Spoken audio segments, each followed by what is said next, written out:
Chega mais pra frente um pouquinho. Mais pra trás um pouquinho. Tu não sabe o que tu quer, Serginho. Isso, perdido. 1, 2, 3 e...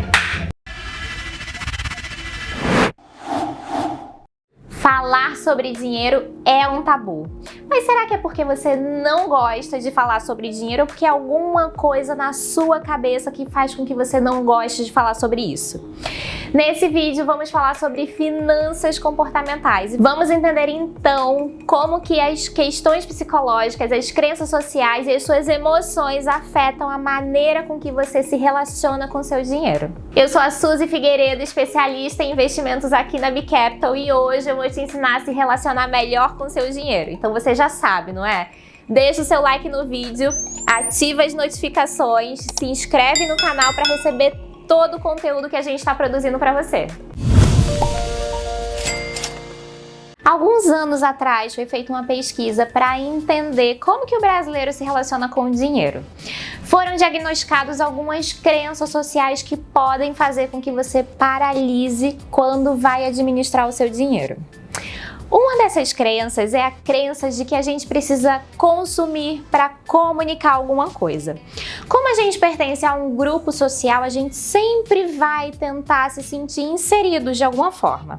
E aí pensa comigo, aquele amigo que talvez tenha um padrão de vida muito maior do que o seu, quando você toma esse padrão de vida como referência, você pode desenvolver uma crença de que você talvez esteja estagnado, ou talvez você precise consumir ou comprar um pouquinho mais de coisas para poder ser aceito naquele grupo. Isso pode gerar um desequilíbrio aí no seu orçamento. Você pode gastar um pouquinho mais, às vezes muito mais do que o que você ganha, e pode nascer um grande problema. Uma outra crença que pode atrapalhar o seu relacionamento com o dinheiro é uma expansão dessa ideia do que é supérfluo e do que é necessidade.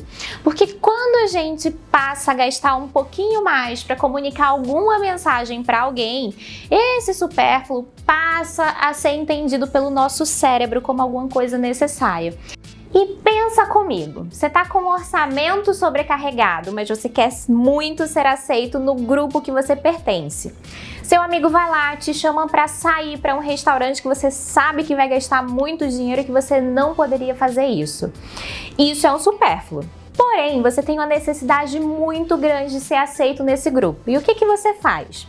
Você acaba indo para essa saída, mesmo que isso signifique comprometer ainda mais um orçamento que já está muito apertado, porque você entende esse supérfluo como algo necessário. E essa também é uma crença que pode complicar e muito o seu relacionamento com o dinheiro. Uma outra crença que pode te atrapalhar nesse processo de lidar com o dinheiro é a diferença que a gente faz entre consumir e poupar. Pra gente, a pessoa que consome é a pessoa antenada, que sabe tudo, que sabe de moda, que sabe dos melhores aparelhos eletrônicos, e o poupador ou o investidor é sempre aquela pessoa mais chata que vai se privar de todos os prazeres da vida. E será que é isso mesmo? Precisamos rever esses conceitos que nós temos, que nem sempre aquela pessoa tão consumista é a pessoa mais antenada. Às vezes é uma pessoa que pode estar passando por algum problema psicológico e não consegue se concentrar ou não consegue segurar esse dinheiro, por assim dizer. Então presta atenção no que eu vou te falar agora. Não necessariamente você apenas não gosta de falar sobre dinheiro. O que acontece? Existem todas essas crenças que vão sendo bombardeadas na sua cabeça. Você quer ser a pessoa legal que vai ser aceita naquele grupo. Você quer ser a pessoa que vai no restaurante mais caro, mesmo quando você não pode. E você não quer ser aquela pessoa chata que vai ter os objetivos específicos e vai poupar.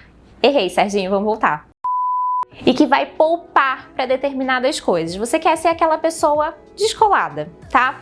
Isso pode gerar um problema, como você lida com o seu dinheiro, e entra justamente uma coisa que a gente fala muito nas finanças comportamentais, que é o gap entre a intenção e a ação. No fundo, você quer pensar no seu futuro, você quer investir, você quer fazer um pouquinho mais para você, mas você acaba sendo paralisado, e a gente tem justamente esse problema. Eu quero fazer, mas o que eu faço tá me levando para uma outra direção. E eu não sei se você sabe, mas por dia a gente toma algo em torno de 35 mil decisões por dia. Desde o momento que você acorda até o momento que você deita sua cabeça no travesseiro novamente, você já decidiu se você vai tomar banho com água fria ou água gelada, se você vai tomar café da manhã às 8 ou às 9, o que você vai almoçar, em qual restaurante você vai almoçar, se você vai levar as crianças, se você vai de carro, se você vai de metrô ou não. Então são muitas decisões e isso acaba trazendo pra gente uma sobrecarga mental, né? São muitas escolhas que a gente tem que tomar. E isso tem que ser levado em consideração quando a gente fala desse relacionamento que nós temos com o dinheiro. E o que fazer então para simplificar o processo decisório, já que a gente toma tantas decisões e isso pode interferir ou pode sobrecarregar as decisões que a gente toma sobre o dinheiro? Dentro das finanças comportamentais existe o que a gente chama de heurística, que são regras ou atalhos que a nossa cabeça, o nosso cérebro utiliza para simplificar o processo decisório. E essas regras de bolsa são muito boas, porque imagina só, se o tempo inteiro, quando você toma essas decisões, você precisar ficar pensando muito sobre tudo. Tem coisas que você acaba fazendo no automático. Por exemplo, você vai lá, você vai tomar banho. Se estiver frio, você vai tomar um banho quente. E se estiver muito quente, você vai tomar um banho frio. Isso sua cabeça já se habituou a fazer, não precisa pensar muito. Então essas regras simplificadoras são muito boas, mas vai depender do contexto. Quando você passa a fazer tudo no automático, tem algumas decisões que podem te levar a alguns erros de percepção, que é o que nós chamamos de vieses. É justamente a distorção desse processo que é feito no automático que pode complicar a sua vida de alguma maneira. Atualmente existem centenas de vieses já mapeados, porém hoje eu trouxe dois para a gente pensar um pouquinho mais sobre a nossa relação com o dinheiro. O primeiro viés é o viés da inércia. Sabe quando tá aquele friozinho e você tá aí enrolado no cobertor gostosinho na sua cama e você não quer levantar de jeito nenhum? Às vezes a gente acaba deixando a nossa vida financeira nesse lugar da inércia, né? Você tá vendo que tem muito problema, tá vendo que as contas estão descontroladas, tá gastando mais do que ganha, mas você não quer sentar e organizar as coisas. Isso pode te levar a complicações muito sérias, porque vai te deixar na zona de conforto. E eu costumo dizer uma coisa muito importante: a zona de conforto ela não é confortável, é uma bagunça muito grande, mas você já está acostumado a essa bagunça e você acredita piamente de que isso é um lugar correto para você. O segundo viés é o viés do presente. Aquele viés que vai fazer com que você aproveite a vida loucamente, como se não houvesse amanhã. Ou aquele viés que quando você passa naquela liquidação do shopping, você não tá precisando de nada, mas teve um dia muito cansativo e precisa de alguma recompensa, você vai lá e compra e fala pra você o seguinte: mas se eu não estiver vivo amanhã, o que vai acontecer? O que vai acontecer é que você acorda no outro dia vivíssimo da Silva, com a dívida ainda maior. Então, o viés do presente é aquele viés que não vai te deixar pensar sobre o seu futuro e vai te fazer tomar decisões muito precipitadas e complicar ainda mais a sua vida financeira. E o que todas essas crenças e esses vieses podem fazer? Podem te paralisar para fazer um planejamento financeiro eficiente e aquilo que deveria ser uma coisa minúscula talvez se torne uma coisa muito grande. Os principais efeitos da falta de planejamento financeiro são um padrão de vida não compatível com a sua renda, porque lembra lá no início quando eu te falei que você acaba consumindo para ser aceito em algum meio que você convive? Você pode fazer com que esse padrão de vida muito maior do que a sua renda seja a sua prioridade. Isso vai te causar um problema muito sério. O que não seria necessariamente um problema se fosse um endividamento saudável, mas não é o caso. O endividamento que a gente está falando aqui é um endividamento bastante complicado, que pode comprometer uma parcela muito maior do seu orçamento do que deveria. E isso pode te levar à inadimplência, que é quando você acaba não conseguindo honrar esses pagamentos, porque a sua capacidade de endividamento está muito comprometida e você começa a pagar juros por esses atrasos que você vai ter. E o que você pode fazer para conseguir elaborar um planejamento financeiro eficiente, construir a sua reserva de emergência e não entrar nessas estatísticas de endividamento ou até mesmo de inadimplência. Você vai utilizar uma coisa que a gente chama de arquitetura de escolha, que nada mais é do que desenhar o seu ambiente de uma maneira propícia para que você tome decisões muito mais acertadas. Por exemplo, você já sabe que os seus números não estão tão legais, você já sabe que você tem uma crença social de que você precisa ser aceito naquele grupo que você pertence, você já sabe que você tem a ideia de que consumir é muito legal, mas poupar é muito chato, então você consegue sair um pouquinho desse grupo social que vai acabar te puxando para um endividamento e consegue desenhar o seu ambiente ou estar por perto de pessoas que vão te fazer atingir os seus objetivos. Isso é arquitetura de escolha. E para facilitar a tua vida, eu vou deixar umas orientações para que você consiga fazer essas escolhas com muito mais consciência.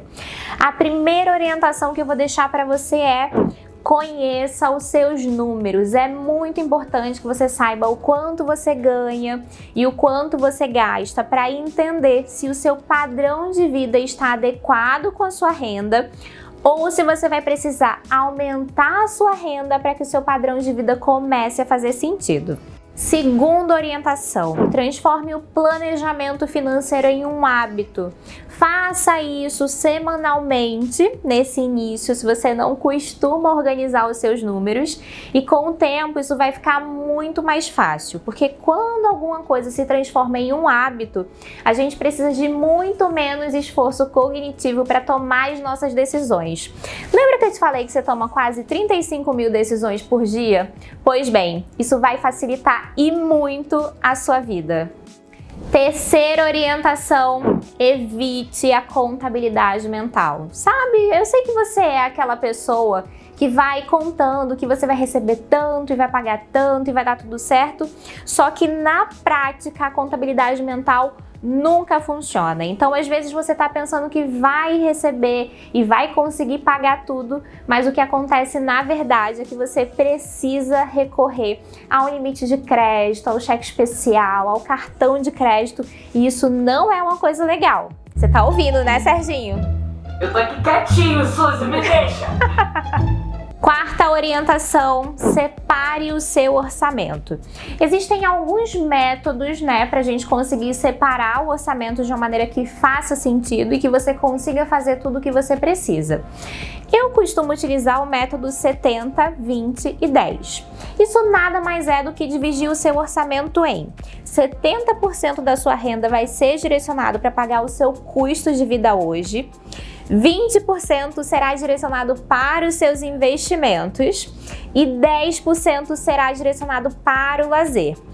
Porém, eu vou te deixar uma orientação muito importante agora, então presta atenção. Talvez saber desses números vai te deixar um pouquinho desesperado nesse início, porque você deve estar pensando: Suzy, mas eu não vou conseguir investir 20%, eu não vou conseguir deixar 10% para o lazer. Esses números são apenas para que você tome isso como uma base.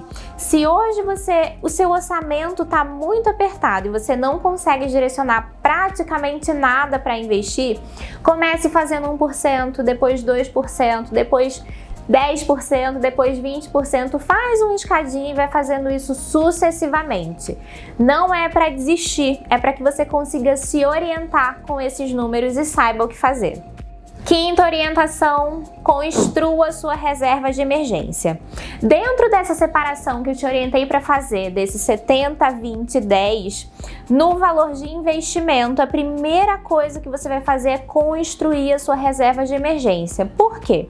Se sua vida está muito sobrecarregada e você tem alguma emergência, alguma situação muito urgente de saúde, de uma mudança de emprego, por exemplo, de uma perda de emprego, você vai precisar de um valor para te manter durante alguns meses. Então essa construção de reserva sai sempre dentro daqueles 20% e vai ser a sua prioridade. Por último, mas não menos importante, fracione a sua meta.